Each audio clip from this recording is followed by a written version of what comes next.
Magandang umaga po sa bawat isa.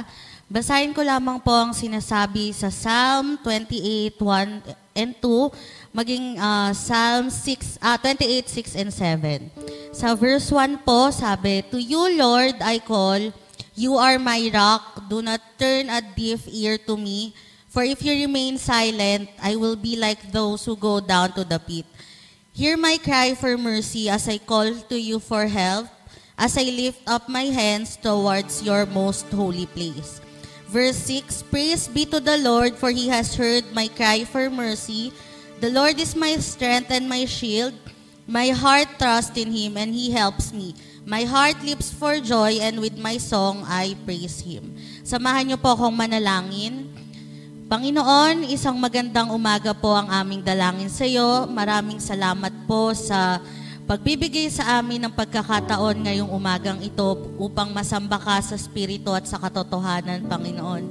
Maraming salamat, Lord, dahil pinili mo kami upang makadalo sa iyong gawain ngayong umagang ito. At maraming salamat dahil binigyan mo kami ng pagkakataon upang muling maranasan ng kabutihan mo, ang walang hanggang awa at pagmamahal mo para sa bawat isa na sa amin, Panginoon. Amin pong dalangin, Lord God, kung may nakikita ka pong karumihan sa aming mga puso ngayong mga oras na ito, na magiging daan o hadlang upang lubos ka naming masamba, ito po ay aming hinihingi ng kapatawaran sa iyo. Ito po ay aming hinaharap sa iyo, Lord God, at hinihingi ng kapatawaran lahat ng aming mga nagawang kasalanan. Ito man po ay sa isip, sa salita at sa gawa, Panginoon. Dalangin po namin na minsan pa pagkalooban mo kami ng pagkakataon na maranasan ang kalwalhatian mo, Panginoon, na maabot namin ang kalooban mo, ang kalwalhatian mo dyan sa langit, Panginoon. Aming dinadalangin, Lord God, ang aming pagsambang gagawin sa umagang ito, tunay nga, Panginoon, mapangiti ka namin, mabot namin ang iyong kalooban, Panginoon, maluwalhati ka namin, maitaas namin ang iyong ngalan, Lord God. Wala kaming gagawin sa lugar na ito, kundi ang purihin ka, ang dakilain ka, at ihayag ang dakilang ngalan mo, Lord Jesus. Amin pong panalangin, Lord, samahan mo po kami as we praise you, Lord Jesus, sa mga awiting aming inihanda sa pagsamba namin sa umagang ito. Ikaw po ang siyang manguna sa aming praise and worship team, sa aming speaker na maghahatid ng mensaheng, ng pinagpalang mensahe mo po ngayong umagang ito. Ikaw po ang magkaloob sa amin ng kakayahan, ng karunungan na masamba ka sa paraang nais mo, sa paraang karapat-dapat para sa iyo, Lord God. Ikaw nawa ang patuloy na madakila, mapapurihan at maitaas sa aming mga buhay, Panginoon. Purihin ka po, ito po ang aming dalangin. Sa pangalan ni Jesus, Amen. Tinatawagan po ang praise and worship. Isang pinagpalang umaga po sa ating lahat. Purihin natin ang ating Panginoong Jesus sa isang umaga na ibinigay niya sa atin upang bigyan siya ng papuri at pagsamba. Simulan po natin ang pag-aawitan para sa ating Panginoong Jesus.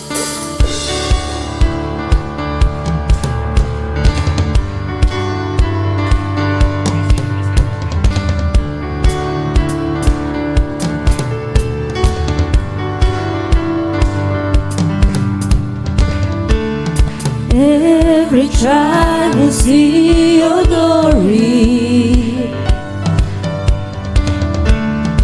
Every nation bow before you. All our treasure turn to ashes in the light of you.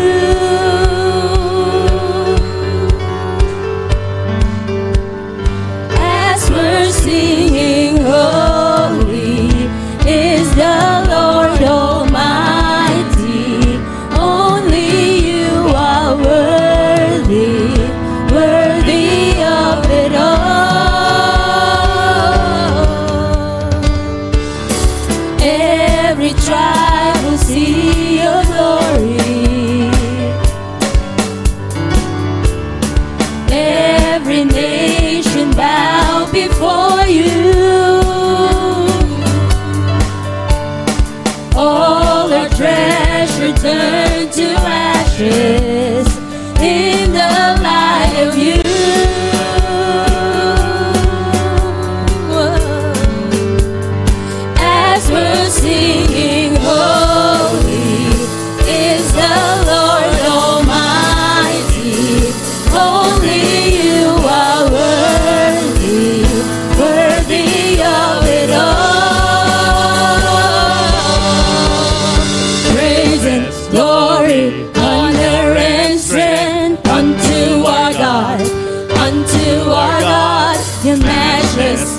endless love unrestrained. This is our God.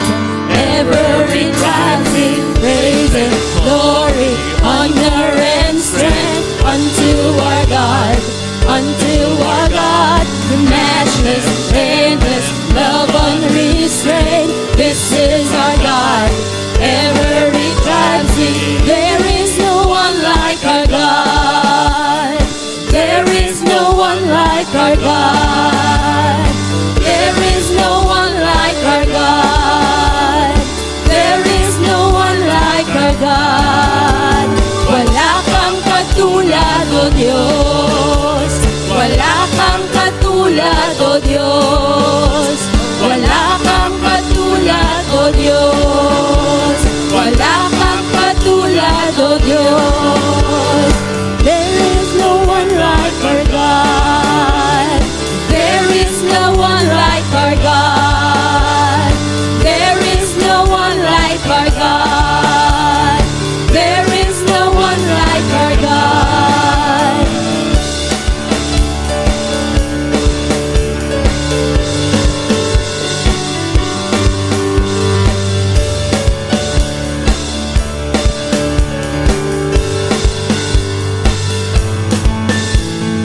Praise and glory, honor and strength unto our God, unto our God, who matchless, endless, love unrestrained. This is our God.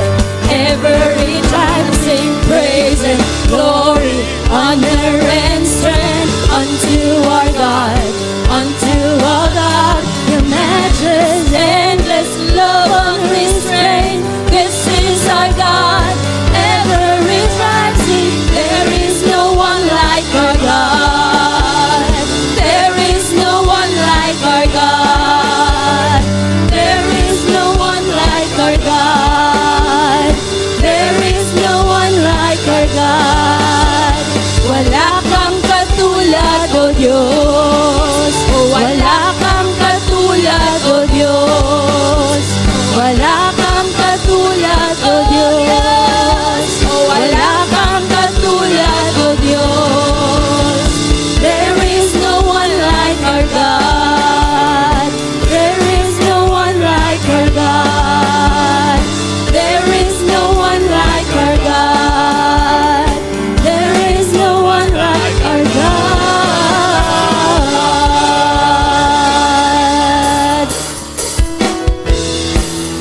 Patuloy nating awitan ng ating Panginoon.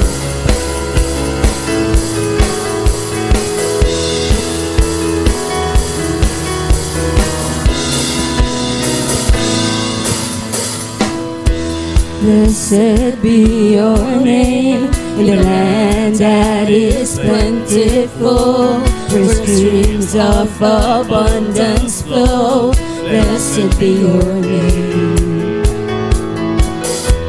Blessed be your name when I'm found in the desert place. Though I walk through the wilderness, blessed be your name.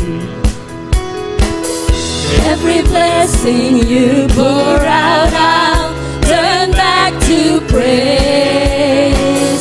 When the darkness closes in, Lord, still I will say, blessed be the name of the Lord. Blessed be your name. Blessed be the name of the Lord. Blessed be your glorious name.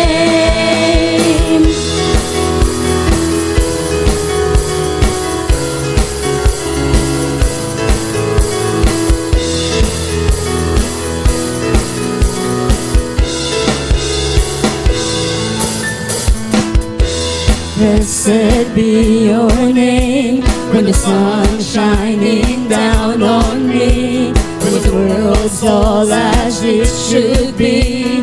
Blessed be your name.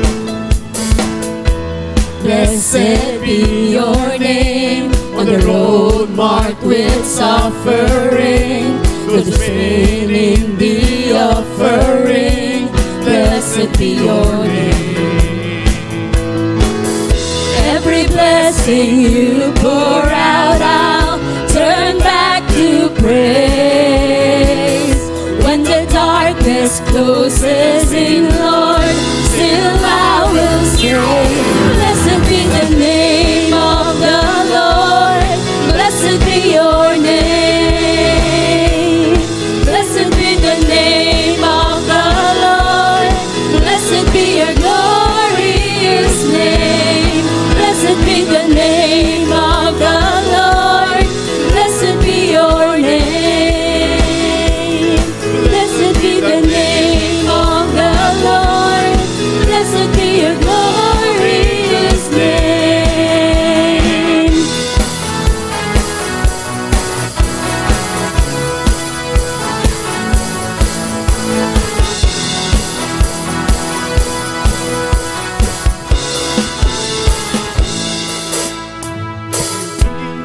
Take away, you give and take away. My heart will choose to say, Lord, blessed be your name.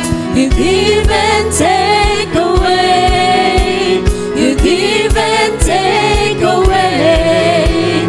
My heart will choose to say, Lord, blessed be your name. You give and take away, you give and take away.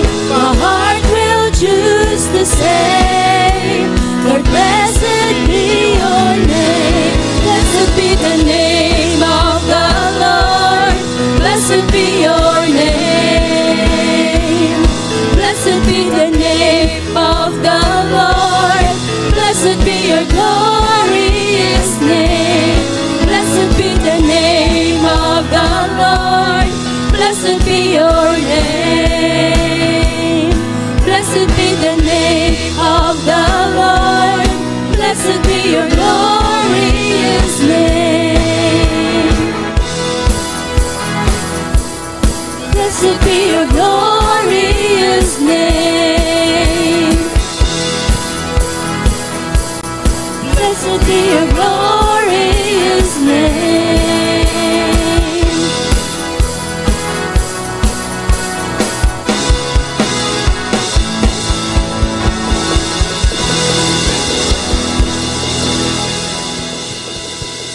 Patuloy po natin ibigay ang papurit pagsamba sa ating Panginoong Hesus sa pamamagitan ng pag-awit-awitin natin ito na may kasamang pagmamahal, pag-ibig sa ating Panginoong Hesus. Ibalik natin lahat ng mataas na papurit pagsamba na tanging ang Panginoong Hesus lamang ang karapat-dapat.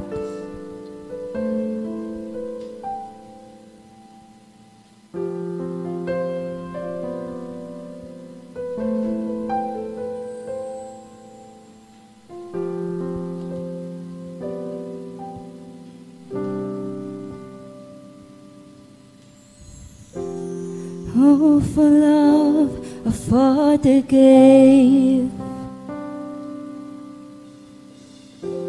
for only love could make a way.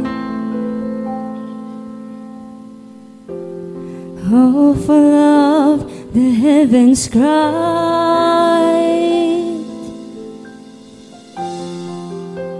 for love was crucified.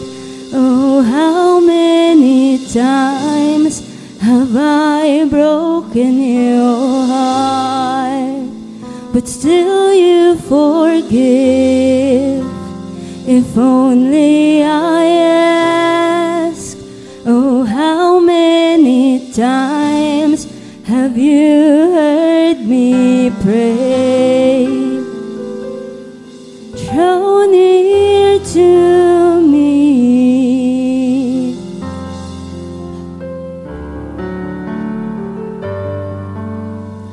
Everything I need is you, my beginning, my forever.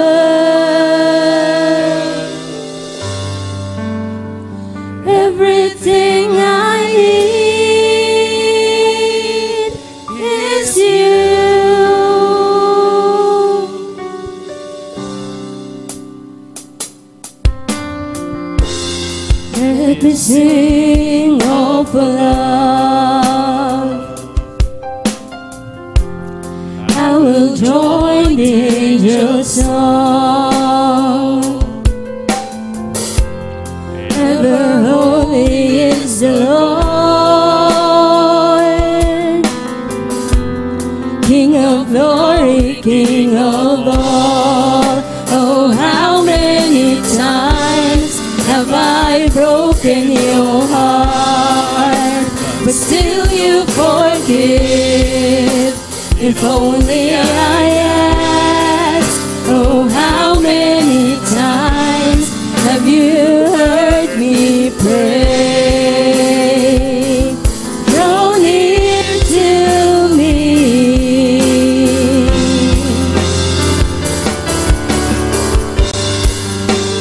Everything I need is you, my beginning, my forever.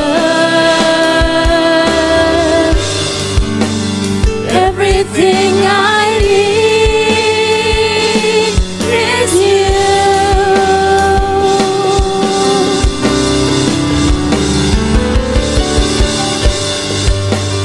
Everything I need is you, my beginning, my forever.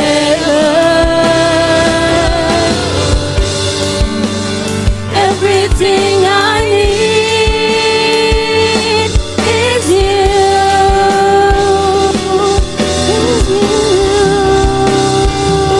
Yes, Lord God, everything we need is you lamang, Panginoon. Sa aming buhay, maraming salamat, Panginoon, sa pinagkaloob mo sa aming regalo. Maraming salamat, Panginoon, sa iyong buhay na ibinigay sa bawat isa. Purihin ka, Panginoong Jesus, purihin ka.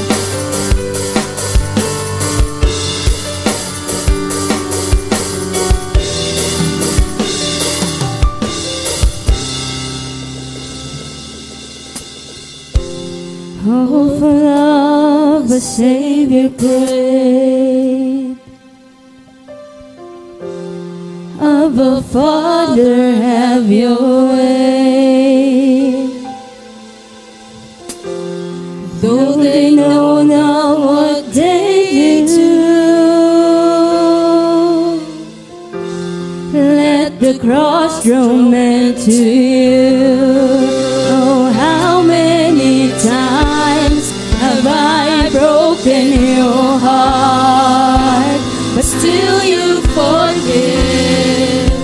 If only I asked, oh, how many times have you heard me pray?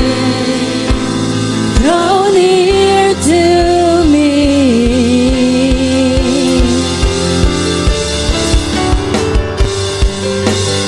Everything I need is you, my beginning, my forever. Everything I need is you.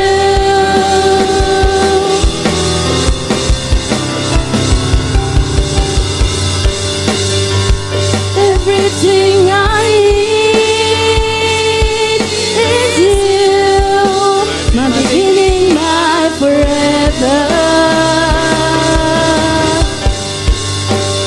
Everything I need is you, is you.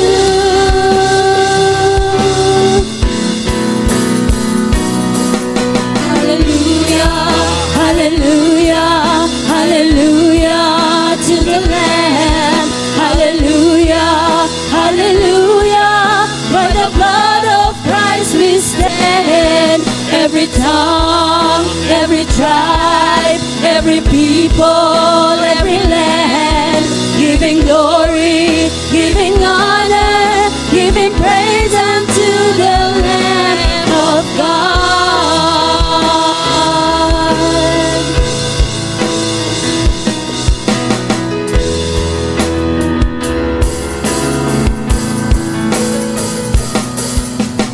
Lord, But we stand in the midst of a multitude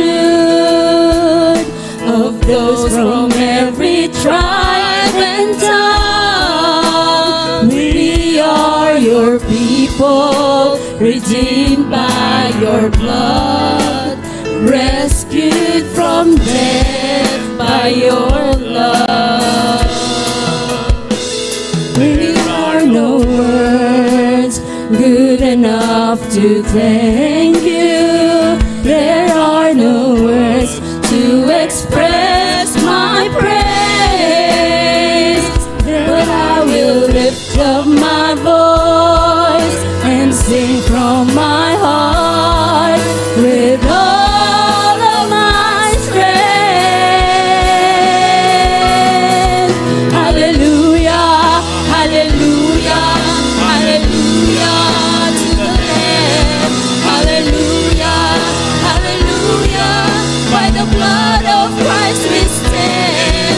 Every tongue, every tribe, every people, every land, giving glory, giving honor, giving praise unto the Lamb. Hallelujah, hallelujah, hallelujah to the Lamb. Hallelujah, hallelujah. By the blood of Christ we stand. Every tongue, every tribe, every people, every land, giving glory, giving honor, giving praise unto the Lamb. Hallelujah, hallelujah, hallelujah to the Lamb. Hallelujah, hallelujah. By the blood of Christ we stand. Every tongue, every tribe, every people, every land, giving glory, giving honor, giving praise unto the Lamb of God. Giving praise unto the Lamb of God. Giving praise unto the Lamb of God. Jesus Christ, Lamb of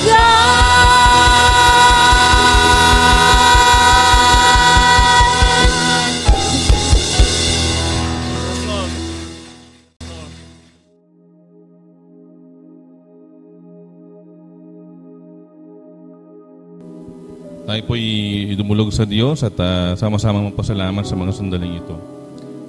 Hallelujah sa iyo, aming Panginoon. Tunay po na Ikaw ay Diyos na karapat-dapat tumanggap ng aming mga pagpupuri, pagsambat, pagluwalhati sa mga sandaling ito, Panginoon. Naririto po sa unahan ang iyong mga anak na puno ng pagpapasalamat sa kanilang mga puso.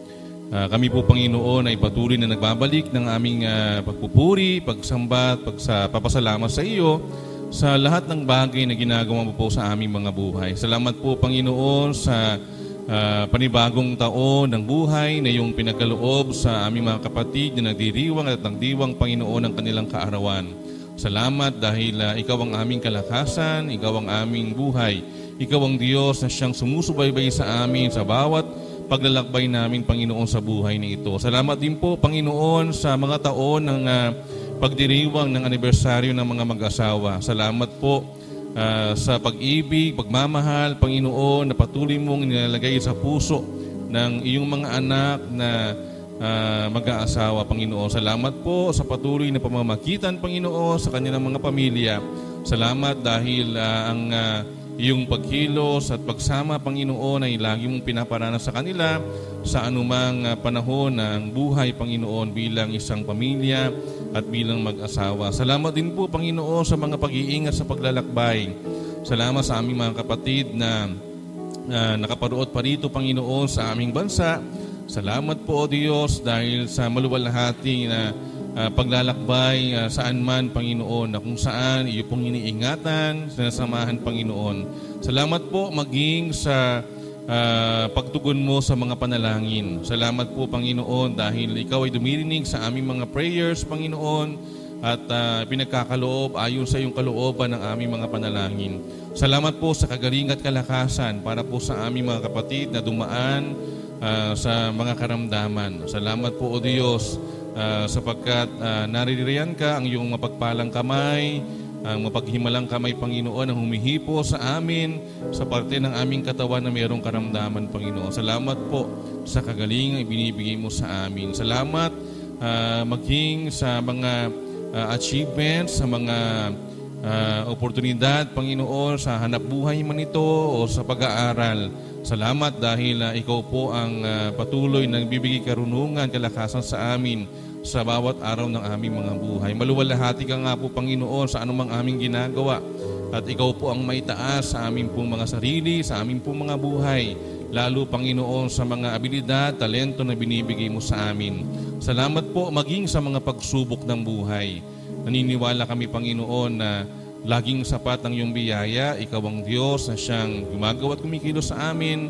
Ikaw po, Panginoon, ang aming Panginoon na siyang nagkakaloob ng lahat ng mga bagay. Dalangin po namin, Panginoon, na patuloy po na ang buhay na ito ay may pagsulit namin sa iyo, magawa namin ang karapat-dapat, Panginoon, ang pagpupuri, pagsamba, pagdakila sa iyong pangalan. Purihin ka po, Panginoon, sa tanging pangalan po ng aming Panginoong Hesus. Ang aming pong hiling ay patuloy na pagkawad ng iyong biyaya at pagpapala sa pamamagitan ng pagkapatong ng kamay ng iyong malit na lingkod.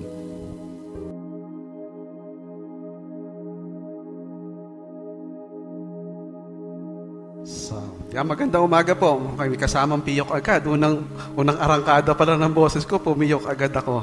Magandang umaga po. Nabati niyo po ba yung mga katabi? Okay. Ayan. Parang hapong-hapo ako sa mic na ito. Rinig na rinig yung aking hininga. Okay po. Kuya, meron tayong Ayun.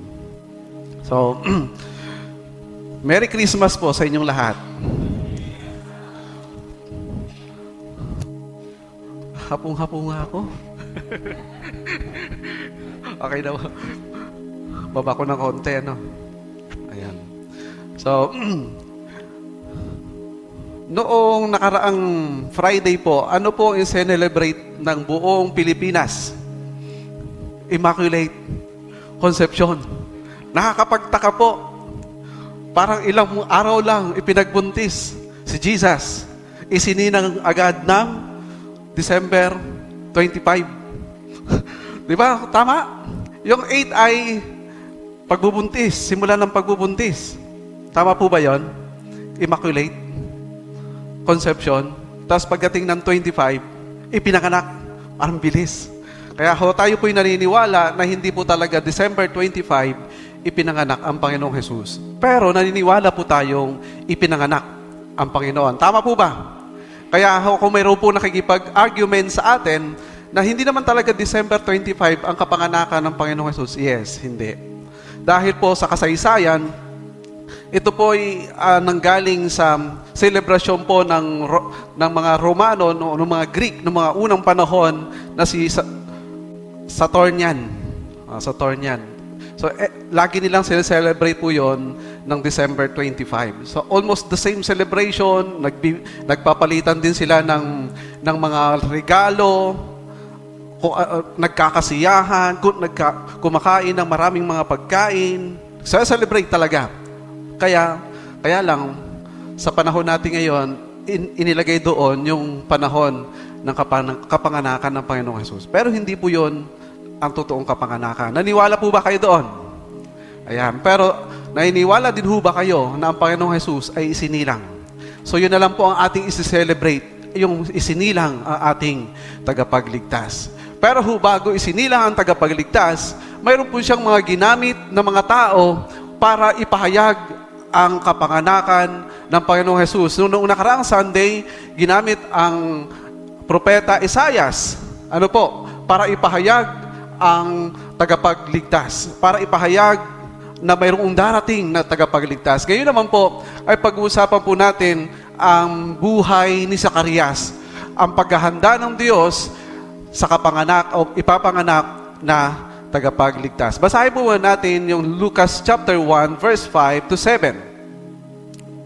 Verse 5. Ganito po yung pagkakasabi, nung panahon si Herodes ang hari ng Judea, may isang paring Hudyo na kabilang sa angkan ni Abias na ang pangalay Zacarias. Ang kanyang asawa ay si Elizabeth ay mula naman sa angkan ni Aaron. Kapwa sila kalugod-lugod sa paningin ng Diyos at namumuhay ng tapat sa mga utos at tuntunin ng Panginoon. Verse 7, wala silang anak dahil baog si Elizabeth at kapwa sila matanda na. Tayo po muna ay manalangin. Amang Diyos na makapangyarihan sa lahat, salamat po sa umagang ito sapagkat dinako po ninyo kami sa lugar na ito para pag-usapan, Panginoon, ang inyo po mga salita. Tulungan niyo po kayo, Panginoon, na maunawaan at lalong mapalalim po ang aming mga pananampalataya sa inyo. Sa inyo po namin pinagkatiwala ang umagang ito. In Jesus' name we pray. Amen. Bago po ako tumuloy sa ating pong pag-uusapan, gusto ko po munang bigyang pansin kung sino ho ba ang nagsulat ng Lucas. Walang iba ho kundi ipinangalan ito sa kanyang pangalan, Lucas. So pag binasa ho natin sa chapter 1, verse 1, sabi ni Lucas, ito ay isinulat niya kay Teofilo. Tama po ba? So kay Teofilo, dalawang aklat po ang isinulat ni Lucas. Ang Lucas, ang Gospel of Luke, at saka ang Acts. So pareho po yung concept, o pareho po yung kanyang layunin kung bakit niya isinulat ang dalawang aklat para paniwalaing totoo ang kasaysayan. Mayroon ho ba kayong kilalang mga personalidad o kaya mga politicians o kaya kilalang tao sa lipunan? Yung kumpare ninyo, kaibigan, yung talagang kasangga ninyo. Mayroon ho ba kayong ganon? Sino ho dito kaibigan si Mayor? Oo. Kaibigan si Kapitan. Kaibigan si Gop. Si Lucas po ay hindi talaga siya yung kasama sa 12 disciple. Siya po ay isang disipulo ni Kristo after na ho nung kamatayan ni Jesus Christ. Si Lucas, alam natin, siya ay isang doktor, mahusay, matalino. Dahil siya po may ganung katatayuan, may mga kaibigan din po siyang mga kilala sa lipunan. At isa po doon ay si Teofilo. Isa pong Roman citizen, mayroong tungkulin sa Roma noong mga panahong yon at bahagyang naniniwala kay Kristo. Kaya naman po, labis ang kanyang buong puso, yung damdamin ni Lucas na maniwala si Teofilo sa kasaysayan patungkol sa Panginoong Jesus. Kung atin pong babasahin ang magandang balita o yung Gospel, Matthew, Mark, Luke, at John, si Lucas lang po ang nagsimula patungkol kay Zacarias. Nagpatungkol sa chapter 1, siya ang nagpasimula na sinulat niya kay Zacarias. Kaya po, ang tanong natin, sino ngayon si Zacarias? May kilala ho ba kayong Zacarias? Kapitbahay. May kapitbahay akong Zacarias. So, sino si Zacarias? Sabi po, Zacarias ay, the Lord recalled, o God remembers, or Yahweh remembers. Mayroon pa hong isang Zacarias na inaitala sa Biblia sa yung propeta. Pero hindi ito po yung kukunin natin. Ang kukunin po natin na Zacarias ay yung binabanggit po sa New Testament. Okay po? Although sa Zacarias, nagbanggit din po siya, na nag-prophesy din siya ng pagdating ng Panginoong Jesus. Pero ito po, literally, yung paghahanda na ng Diyos sa pagdating ng Panginoong Jesus. So, sino ba si Zacarias? Siya po ay isang paring Hudyo. So, paring Hudyo. Bakit Hudyo? Ay hindi naman siya lahi ng Juda. So, noong unang panahon po, ang tinatawag lang na Hudyo noong una ay lahi ng Juda. Pero dahil nung masakop ng Assyrian ang 10 tribes sa Northern Kingdom, ang natira na lang pong lahi ay ang Judah, Benjamin, at Levites.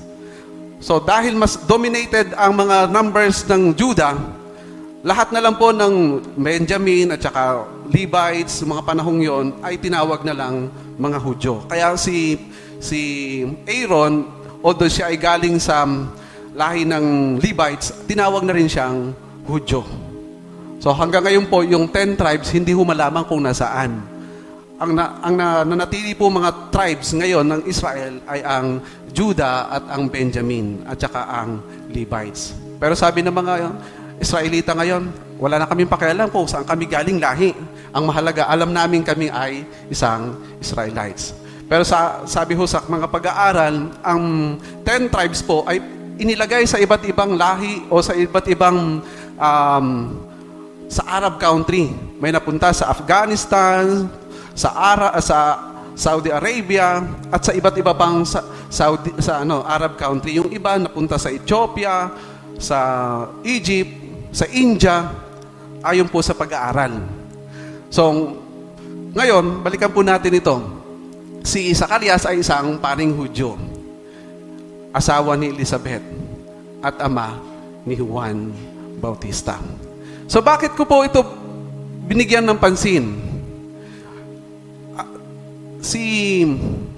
Dahil sa karunungan na ibinigay ng Diyos kay Lucas, dito niya po sinimulan kung paano niya mapapaniwala si Teofilo na totoo ang kasaysayang ipinanganak ang Panginoong Hesus. Kasi kung kukuha ka ng history ng isang tao, dapat doon sa maayos na pamilya. Ang sabi po kay Zacarias, ang description sa kanya ay siya po ay isang nakalulugod. So ano ang mga katangian ni Zacarias? Una po, ang taong kinalulugdan at tapat sa Diyos. Kaya po ito yung ginamit ni Lucas para paniwalain na totoo yung kasaysayan. Si Teofilo, kinuha niya po yung simula kay Zacarias. Para totoo at walang halong biro na mayroong naghanda sa tagapagligtas. At walang iba po kundi ang Diyos, ginamit niya si Juan Bautista. Ngayon, ang tanong, saan galing tong Juan Bautista na to? Ito po'y galing sa angkan ni Zacarias. Sino si Zacarias?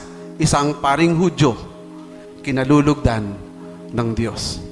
Kaya, dito pa lang ho sa introduction ni Lucas ay talagang totoo.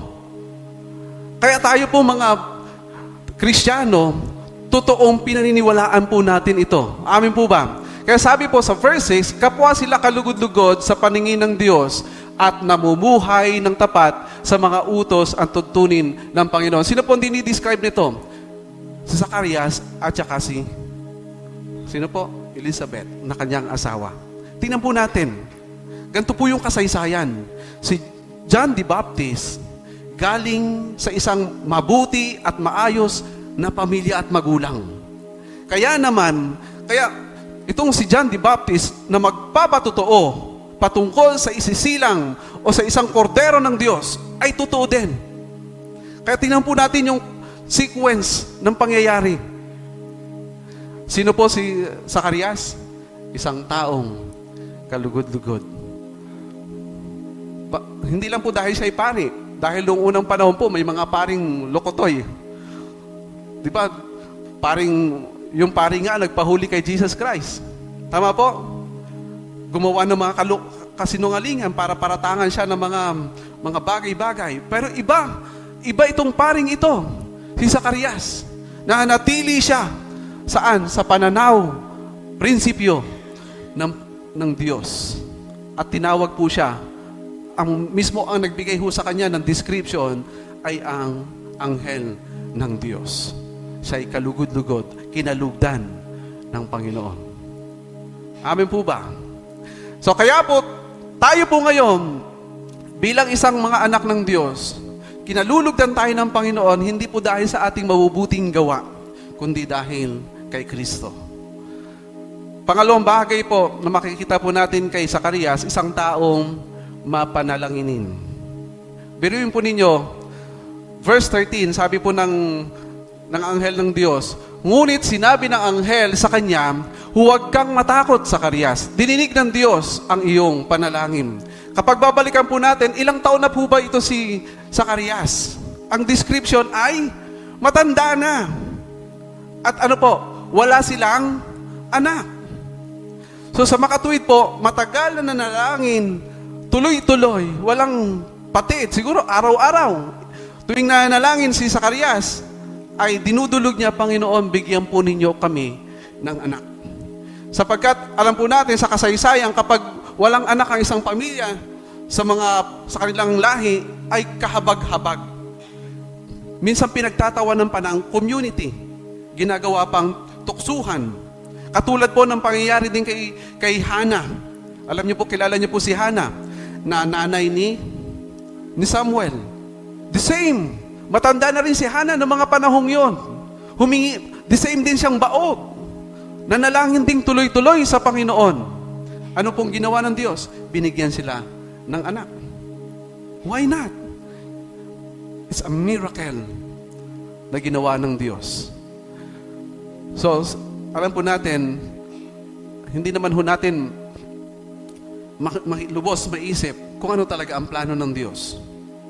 Kung bakit talagang pinatanda niya, hinubog niya munang maayos si Zacarias bago niya ibigay ang kanyang kalooban, ang bigyan ng anak. Ang Diyos mismo ang nagbigay ng mensahe kay Zacarias. Ang Diyos mismo, dahil sa kanyang karakter na nananalangin. Pangatlong bagay po, taong nagpupuri sa Diyos. Ito po si Zacarias. Sa verse 63 hanggang 64, humingi si Zacarias ng masusulatan at ganito ang kanyang isinulat. Juan ang pangalan niya, namangha ang lahat. Noon din ay nakapagsalita si Zacarias at siya ay nagpuri sa Diyos. So ito po yung respond ng isang may takot sa Diyos.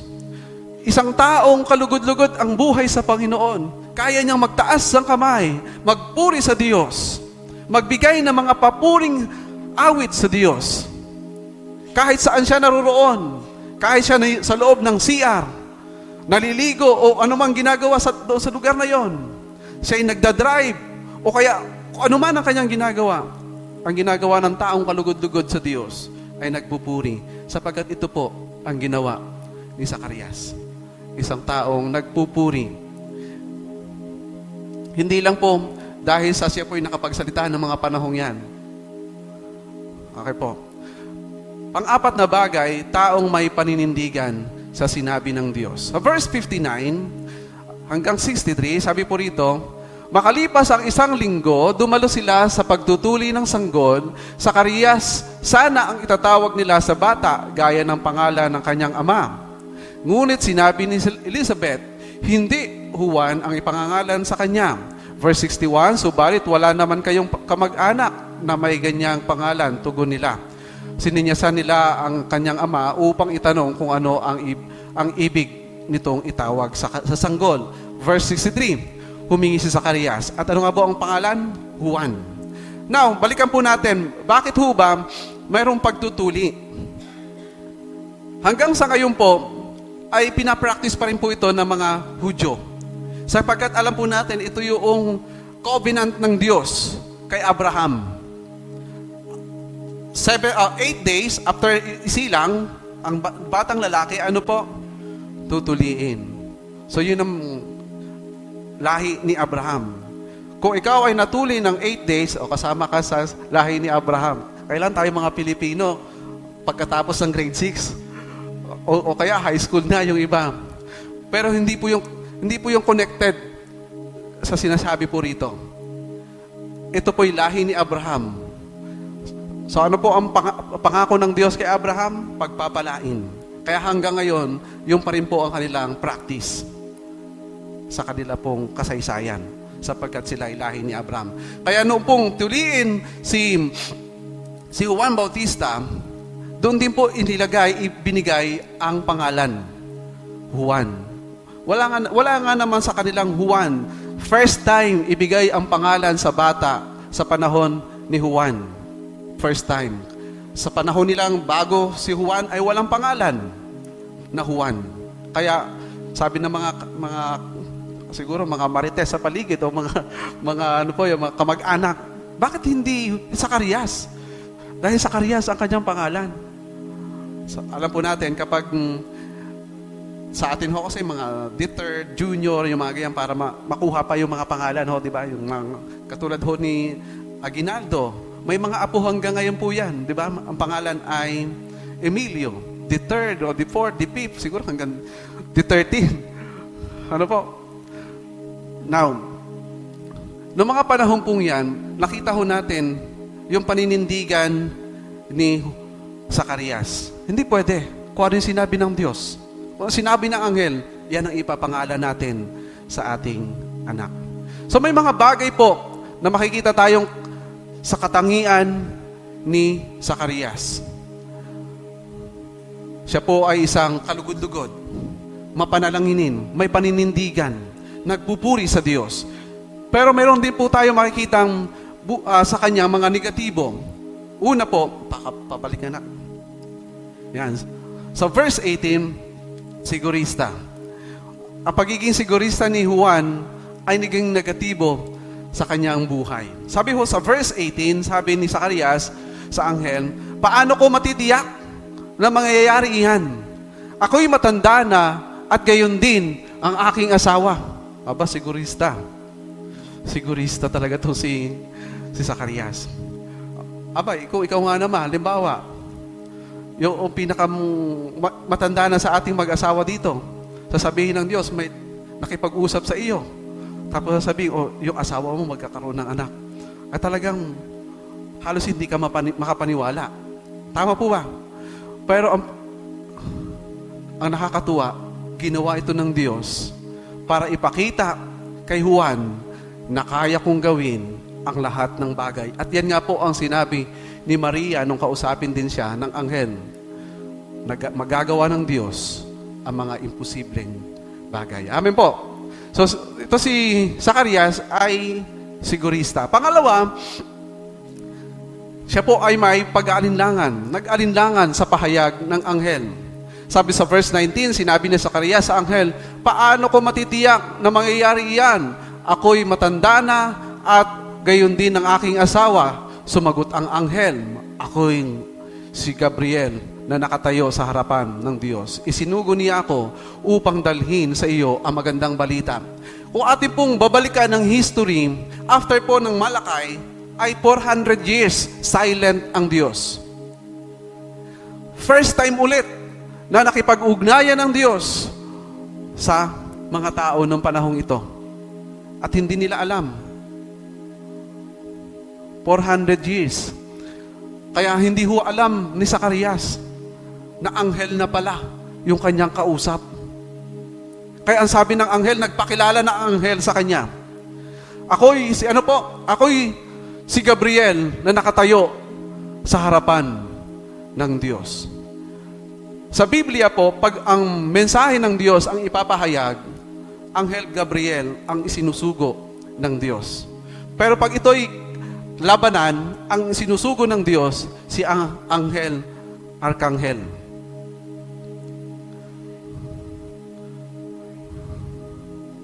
Tama po ba? So, dalawang anghel. Pero ito po, mensahero ng Diyos. Ang sabi ng anghel, ako'y nakatayo sa harapan ng Diyos. Tapos, pinadala ako sa harapan mo para ibigay ang mensahe. Kaya ho dahil dyan, sa pag-aalinlangan ni Zacarias, ano po nangyari kay Zacarias? Naging pipi. Anghel na ng Diyos, hindi pa rin siya naniwala. Bakit ito po ang ibinanggit ni Lucas kay Teofilo?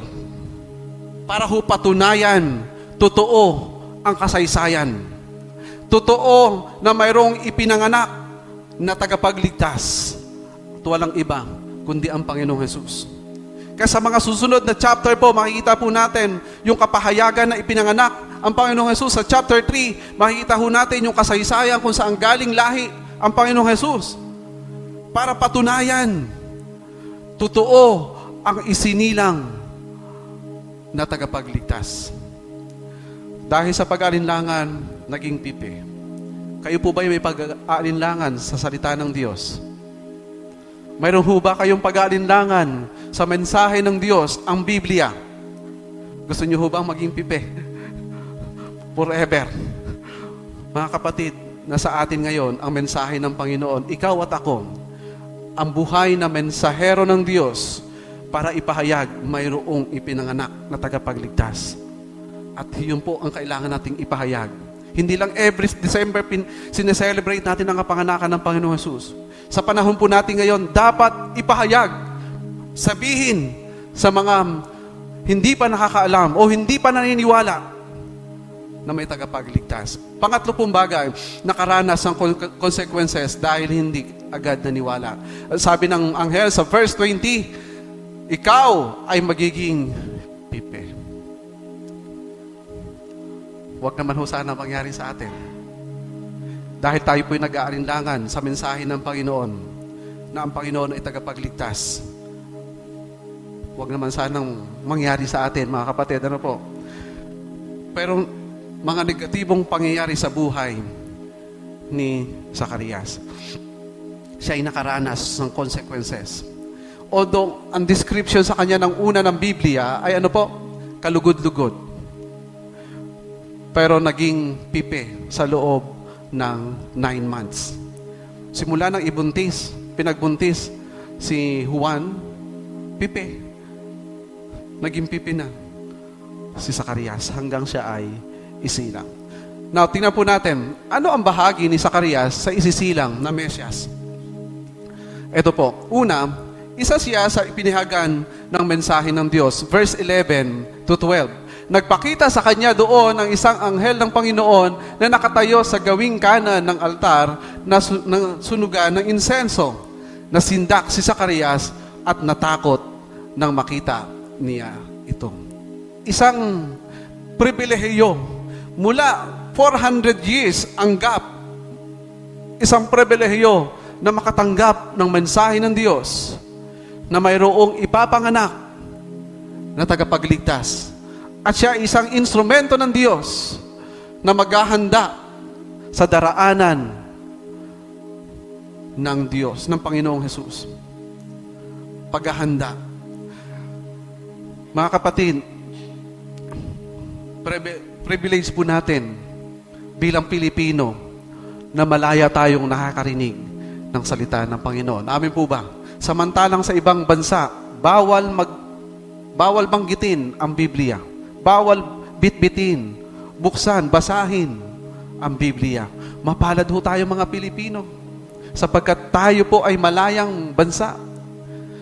Minsan nga kung ano-ano ng mga relihiyon ang naitayo kung saan-saan. Ano po? Samantalang tayo pong tumitindig sa katotohanan. Pangatawanan na po natin, ikaw at ako ay nakaranas, makarinig ng totoong mensahe ng Panginoon. Si Kristo ang tagapagligtas. Amen po ba? Pangalawang bagay po, sabi pa ho sa verse 76 hanggang 77, ikaw anak ko ay tatawaging propeta ng kataas-taasang Diyos sapagkat mauna ka sa Panginoon upang ihanda ang kanyang daraanan. Verse 77, at upang ipaalam sa kanyang bayan ang kanyang kaligtasan, ang kapatawaran ng kanilang mga kasalanan. Ito po yung pangitain, pahayag ni Zacarias. Nung siya po'y kinalugdan, nung siya po'y nilukuban ng banal na espiritu ng mga panahon pong yon. Sino po ang tinutukoy nandito? Si Juan. Ito po yung paghahanda ng Panginoon. Ginamit si Zacarias. Pangalawa po, tinanggap niya ang responsibilidad na maging ama ng maghahanda sa daan ng Panginoon. Verse 16, sa magitan niya ay maraming Israelita ang magbabalik loob sa kanilang Panginoon. Sino po ito? Si Juan na po ito, ang tinutukoy ng anghel. Sino po ang ama ni Juan? Si Zacarias. Paano palalakihin ang bata na matuwid, maayos? Kailangan ng isang matuwid din na magulang. Isang matuwid at maayos na pamilya. Saan po nakahanap ang Diyos? Sa katauhan ni Zacarias. Ngayon po mga kapatid, sa panahon natin ngayon, kayo bilang mga magulang ay pwedeng gamitin ng Panginoon upang ihubugin ang inyo pong mga anak para sa matuwid at maayos na pamumuhay.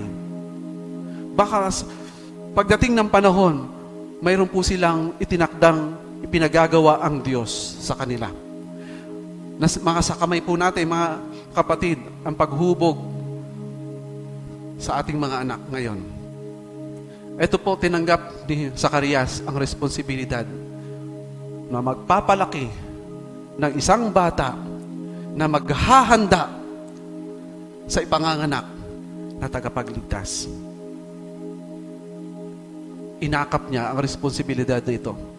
At si Juan nga po ay pinalaki ng mag-asawa na may takot sa Diyos, na may pagsunod sa Diyos. At si Juan po ay lumaki na mayroong Espiritu ng Diyos na nakalulugod sa kanya. Kaya, sabi ho sa verse 17, mauna siya sa Panginoon na taglay ang Espiritu ni Elias upang pagkasunduin ang ama at kanilang mga anak at panunumbalikin ang mga suwain sa karunungan ng mga matuwin. Sa gayon, ipaghahanda niya ng isang bayan ang Panginoon. Kaya mga kapatid, mahalaga ang naging tungkulin ni Zacarias sa paghahanda kay Juan Bautista. At si Juan Bautista naman ay isang malaking paghahanda ang ginawa niya sa tagapagligtas na isisilang. So kung ating po makikita yung kasaysayan, 6 months ang gap ni Juan Bautista kay Jesus Christ. Pagkatapos magbuntis si Elizabeth, 6 months, after 6 months, kinausap naman ng Diyos si Maria. Kita po natin sa kasaysayan, totoo po ang kasaysayang sinasabi ni Lucas kay Teofilo para paniwalain si Teofilo. Mga kapatid, may mga kaibigan din tayong katulad ni Teofilo. Pwede rin pong hap-hap pa ang kanilang paniniwala sa Panginoon. Hap-hap pa ang kanilang pananampalataya sa Panginoon. Baka ikaw ang pwedeng gamitin o ikaw ang gagamitin ng Panginoon para patunayang totoo. Si Zacarias ay naging kasangkapan ng Diyos para sa dakilang plano ng tagapagligtas sa katauhan. Hindi din siya, handa din siyang ibigay ang kanyang anak na galing din naman sa Diyos upang kasangkapahanin ng Diyos sa paghahanda para sa Panginoon. Ang plano ng Diyos ay may isang mauuna na ipanganganak bago isilang ang Mesyas at iyon ay sa katauhan ni Juan. At malaki din ang naging bahagi ni Zacarias sa buhay ni Juan bilang ama. Dito mga kapatid, lagi ho natin sineselebrate ang Kapaskuhan. Pero yung totoong dahilan kung bakit naparito ang Panginoong Jesus, hindi na ho natin nabibigyan pansin. Ang Panginoong Jesus ay naparito para bigyan pag-asa ang lahat. Bigyang bagong pag-asa ang nadirimlan. Kaya mga kapatid, ikaw ang bagong Zacarias na pwedeng maging daluyan ng Diyos na paghahanda upang ipakilala ang bagong o ang nag-iisang tagapagligtas. Walang iba kundi ang Panginoon Jesus. Pagpalain po tayo ng Panginoon. Merry Christmas po. Advance pala. Merry Christmas.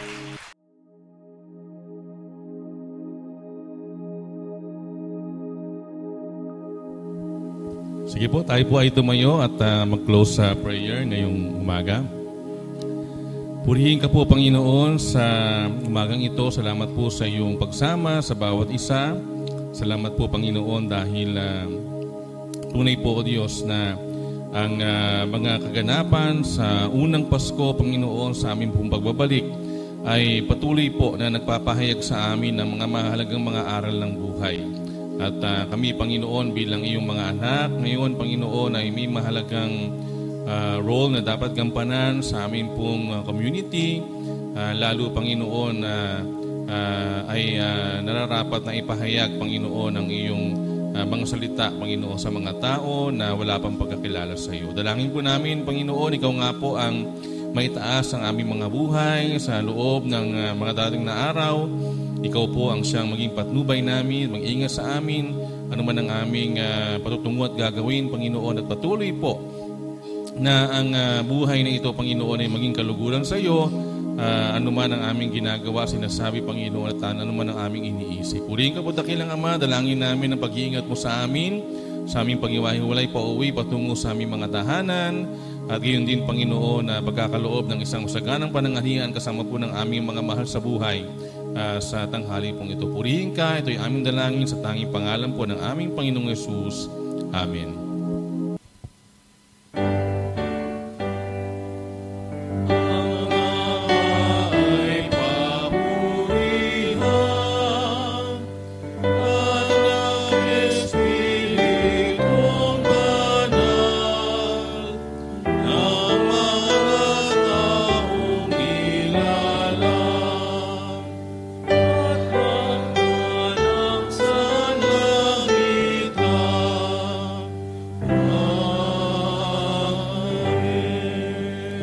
Pinakamamahal, naway sumating lahat ang pagpapala ng Panginoon Kristo, ang walang hanggang pag-ibig ng Diyos Ama, ang pagkikibis at kaaliwan, buhat sa banal na Espiritu mula ngayon pagpasawalang hanggan.